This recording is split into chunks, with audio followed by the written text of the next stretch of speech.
Bienvenidos a Reinos Sumergidos. Los relatos que presentan historias imposibles, exageradas hasta lo risible, invitan a pensar mundos que desbordan la experiencia ordinaria. Sin embargo, debajo de la superficie humorística o fantástica, guardan la estructura exacta de un misterio espiritual. Entre esas narraciones destacan las que introducen la insólita figura del barón de Munchausen. El barón fue un personaje real. Nacido en 1720 en la pequeña localidad de Bondenbender, en Hannover, pertenecía a una antigua familia de la nobleza de Baja Sajonia y había servido como oficial en el ejército ruso durante la guerra contra Turquía, bajo las órdenes del conde von Münnich.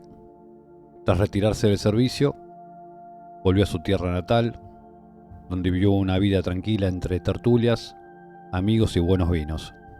En esas reuniones el barón solía relatar con gran desparpajo sus aventuras militares y de caza.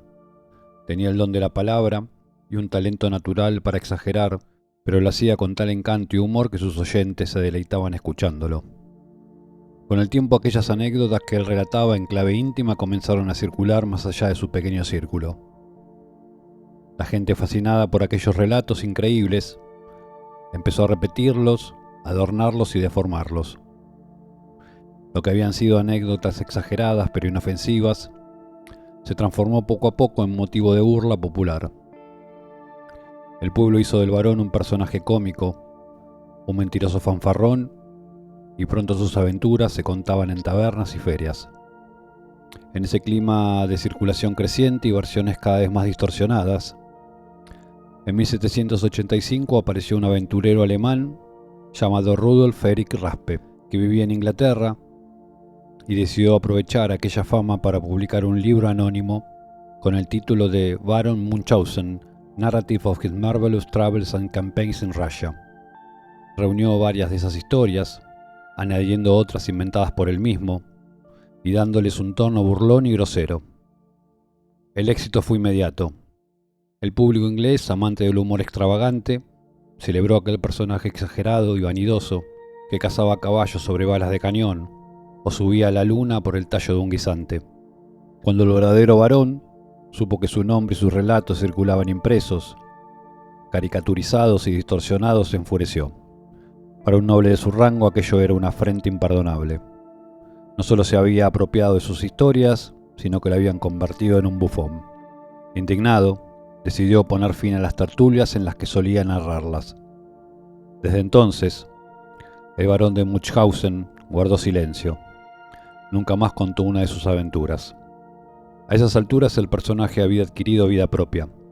En 1786, apenas un año después, el escritor alemán Gottfried August Berger tomó la edición inglesa de Raspe y la tradujo al alemán, aunque en realidad la reescribió por completo.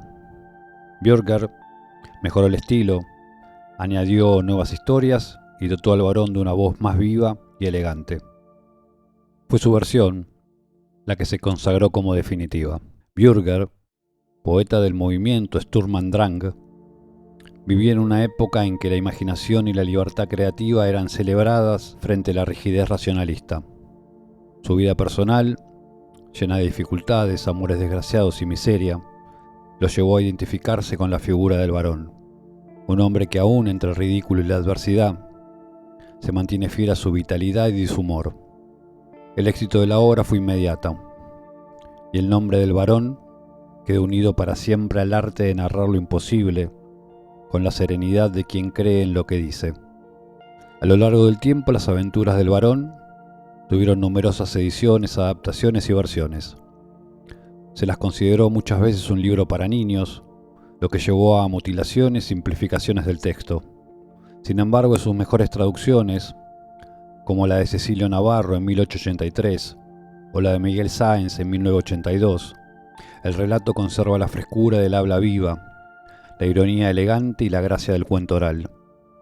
Más allá de su trayectoria editorial y de sus transformaciones, la riqueza de las historias del barón de Munchausen no radica únicamente en lo fabuloso o en el carácter lúdico de sus exageraciones, sino en que ese tejido narrativo puede entenderse como un mapa simbólico que remite a procesos psíquicos de transformación. En este sentido, el varón funciona como símbolo. Esa estructura arquetípica se expresa con claridad en uno de los episodios más célebres, el capítulo 6 de la obra de Bürger, titulado aproximadamente Como el varón se salvó a sí mismo y a su caballo de un pantano, tirándose del pelo. En una de sus jornadas de caza, el varón cabalgaba montando en su célebre caballo lituano. Había perseguido una liebre a través de campos, setos y caminos, y la carrera lo llevó hasta el borde de un pantano que juzgó, con excesiva confianza, posible de atravesar de un solo salto. Animó al caballo, tomó impulso y se lanzó hacia adelante. Pero ya en el aire comprendió que la distancia era mucho mayor de lo que había calculado. Antes de poder corregir el movimiento, se halló suspendido sobre el vacío húmedo, sin posibilidad de retroceder ni avanzar.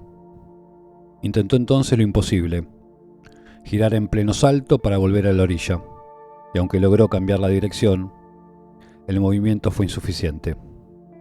El caballo y él cayeron pesadamente en el agua turbia del pantano, hundiéndose casi hasta el cuello en un lodo espeso que comenzaba a tragarlos lentamente. No había ramas, ni piedras, ni raíces a su alcance. Tampoco ayuda posible. El pantano tiraba de ellos hacia abajo con una fuerza inevitable. Pero el varón, en ese instante en que otro hombre habría perdido la esperanza, decidió confiar en sí mismo. Rodeó con firmeza su caballo con las piernas, como para no abandonarlo a su suerte, y haciendo acopio de toda su fuerza, tomó su propia coleta con una mano. Entonces, con un poderoso tirón hacia arriba, concentrando toda su voluntad en un solo movimiento, se levantó a sí mismo fuera del pantano y al mismo tiempo elevó también al caballo, que emergió junto a él. Así lograron salir, cansados pero indemnes, del pantano en el que cualquier otro mortal habría sucumbido sin remedio. El episodio en el que Munchausen, hundido en un pantano junto a su caballo, logra elevarse tirando de su propia coleta, describe una estructura espiritual precisa. Lo que se representa es la dinámica fundamental de un principio de transmutación alquímica. El alma, sumida en la confusión y la densidad de lo psíquico indiferenciado, recobra su eje, activando un principio interno que estaba presente desde el comienzo. En la tradición alquímica occidental, ese principio recibe un nombre específico: Mercurius Philosophicus, un principio espiritual mediador, simultáneamente inmanente y trascendente. El mercurio filosófico está atrapado en la materia, mezclado con ella, oscurecido, sepultado, y es al mismo tiempo la única fuerza capaz de liberar a la materia de su propia opacidad. Los alquimistas formularon esta paradoja diciendo: el espíritu está cautivo en la materia, y sin embargo, es el agente de su liberación. O en términos más estrictos, lo que debe ser liberado es también aquello que libera. El pantano corresponde al anigredo, la fase en que la configuración del yo se encuentra en un estado psíquico indiferenciado. Todo es confusión, sombra, no hay contornos ni límites. El caballo, símbolo de las fuerzas vitales y de la libido que pulsa en el interior, se hunde con la conciencia hasta volverse indistinguible del lodo. En medio de esa densidad se distingue la coleta, imagen del Mercurius, una hebra del espíritu que, aún oscurecida, conserva la dirección del ascenso posible. Que la coleta naturalmente esté asociada a la cabeza como el atalaya del espíritu no puede pasarse por alto, aunque no todas las tradiciones reconocen allí su centro. Al tirar de su propia coleta, actúa una voluntad que se alinea con un principio más profundo. Ese alineamiento activa la función mercurial, el eje interno que permite que la psique movilice la fuerza sutil capaz de autoelevarse. Las nociones de Jung, por su parte, muestran un correlato similar.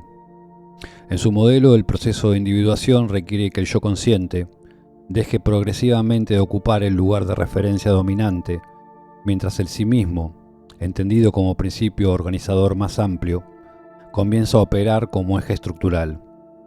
Este desplazamiento modifica la economía interna de la psique y permite que la actividad reguladora provenga de una instancia más vasta que la conciencia habitual. Es esta misma lógica de reordenamiento interno la que el episodio de Munchausen pone en imagen.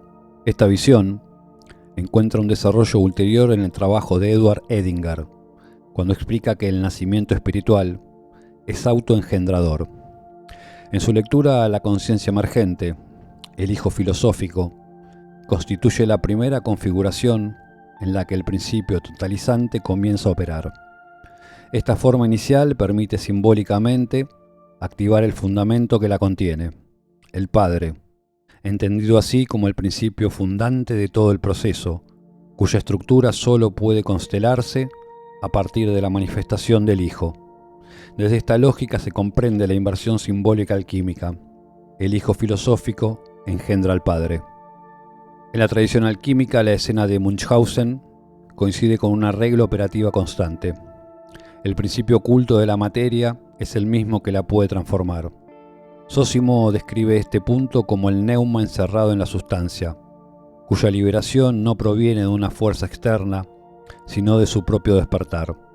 La turba Philosophorum insiste en que la piedra contiene su medicina, y Artefius enseña que el espíritu contenido en el cuerpo es el que lo vuelve incorruptible.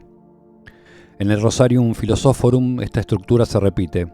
El rey nace de la putrefacción porque el alma escondida en la nigredo es la que produce la elevación. En otro registro, la obra de Paracelso puede leerse como una síntesis de esta doctrina.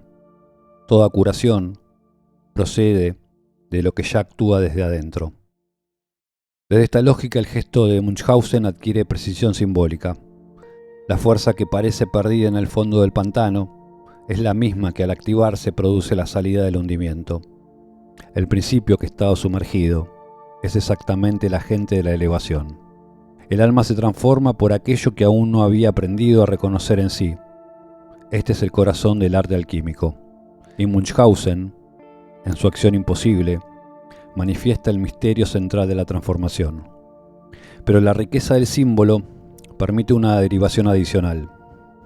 En el plano del trabajo interior, el pantano describe el estado en que la persona queda absorbida por sus propios contenidos psíquicos. Pensamientos que aparecen sin dirección, emociones que se imponen, impulsos que se encadenan sin un eje que los ordene. Cuando esto ocurre, el sujeto queda ahogado entre los estímulos que aparecen. Esta misma forma de reorganización, que la alquimia se expresa simbólicamente y en la experiencia interior se reconoce como proceso psíquico, corresponden a algunas de las ideas del cuarto camino. Gurdjieff describía este estado como ausencia del recuerdo de sí. El ser humano mecánico reacciona a todos los impulsos que recibe sin que exista un núcleo estable, desde el cual pueda primero no desagregarse y luego percibir su propio funcionamiento.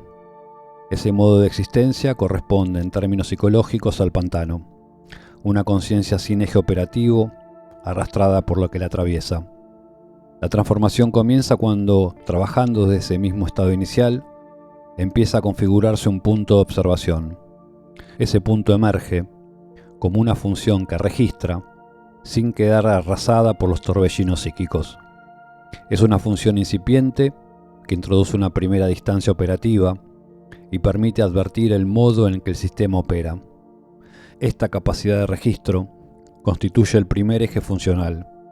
Sin una referencia interna, con una mínima estabilidad, no puede desplegarse ningún proceso de cambio. El observador que surge entre los torbellinos de pensamiento, emociones e impulsos es en clave simbólica la misma coleta del barón Munchausen, que se eleva desde el pantano. Nuevamente la salida depende siempre de un principio inmanente aún dormido y que no operaba. Ambos lenguajes convergen en la misma estructura. La fuerza que parecía perdida en la profundidad es la que inicia el ascenso. La alquimia describe ese principio como la función mercurial, espíritu oculto en la materia, que al actualizarse reorganiza los elementos que lo atrapaba. El cuarto camino lo expresa como el nacimiento del observador, una presencia que emerge del propio estado mecánico y permite que la psique deje de hundirse en sus contenidos. Llegamos al final. Les dejo esta frase de Zósimo de Panópolis que capta el espíritu del episodio para que los acompañe hasta el próximo encuentro.